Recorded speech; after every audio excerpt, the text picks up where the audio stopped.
I gotta talk about season 4. You talk about how the season sort of went into more character. What is your take on the evolution of Jason? Well, I mean, this season, I think season 4 was probably one of the toughest seasons for him, character-wise, to go through what he had to go through. I mean, he went through some really dark periods, and he also had to overcome a lot of adversities, and people were throwing things at him. He had a X on his back, so he had to kind of consistently be calm in this chaos. And he exploded a few times here or there, as he probably would normally do. But when I did the pilot, and I was thrown into this pilot and literally dropped in, and they put this gear on me. I had like a helmet on that was like a used helmet and like real gear. This was not floating gear. This was like heavy stuff. And I remember being on this ship, and Chris is like, "Oh, we'll be fine. We just need to do this stuff." I'm like, "Chris, I haven't even absorbed the script yet. Really? I'm trying to find this character." So he's like, "David, don't worry. We'll just get you on the ship, put the gear on, you'll be fine." So we did this one scene, was great. I load up on the C-17 to this shot with Jessica, and it was like, "Hey, who's this guy?" I'm like coming in all happy-go-lucky guy. We got the scene. Next day, I get stuffed on the ship, and literally, I get the helmet pounded on me. I got the vest, I got the gun, I got the nods down that were like old, and I got these muffs on, right? And I'm like, and they're like, "Oh, just go walk." I'm like, I can't even see through these goggles, and you're asking me to, and it's windy, and I'm like, we're on top of the ship outside, and there's Chris, and I'm like, "Thanks, man." Just underneath, I'm bitching and moaning, right, to myself, going, "Jesus, I just got off of a series that ran 12 seasons.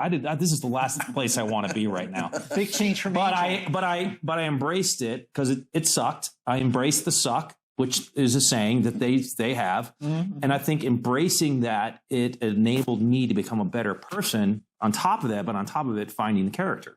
Well, that experience was a metaphor. It was a metaphor. I didn't tell him, but it was a metaphor for what he was in for. And look, I mean, the journey of Jason Hayes is I think the end of this season, he kind of finds a place where he understands his place inside the wire and outside the wire, and how to help his brothers. Where before it was like, all in all the time.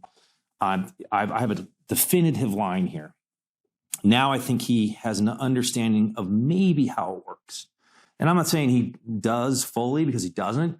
So now it's like, how do they coexist together, right? How does he coexist as a tier 1 leader, and then somebody outside who's at home and has got a family that's, torn apart. He lost his wife, and how does he deal with his friend? He didn't know how to do that. So I think by the end of it, you see the evolution of him by the end of this season really start to kind of get a grasp on that. That's something that, we talked about before the season started. And, but yeah, it was a tough season, but it was definitely enjoyable because, look, it didn't kill me. And there were moments where I thought it was going to. And I don't mean like seriously kill me, but in a way that there's a mental component to this character. And you take him home regardless if you think you're not taking him home. And it's a personal journey for me. It's something I value so great in my heart. And when I put that hat on, or I put that helmet on, and I think of, I get emotional because I think of Matt. And look, I just play a character. I scratch surfaces, and I do the best that I can. And I think for me, it's it's just it's tough sometimes it's a very personal show, and I think we all are so in it, and the efficiency of it is because we're, like Jimmy Muro and what he does. And it's remarkable to see this man show up day in and day out and do what he does and move a camera and get into it. So, yeah, it's a journey, and I think it's a journey that I'm still trying to understand this guy. But, the real people are the ones that are out there that put their lives on the line. The emotional reaction you're having right now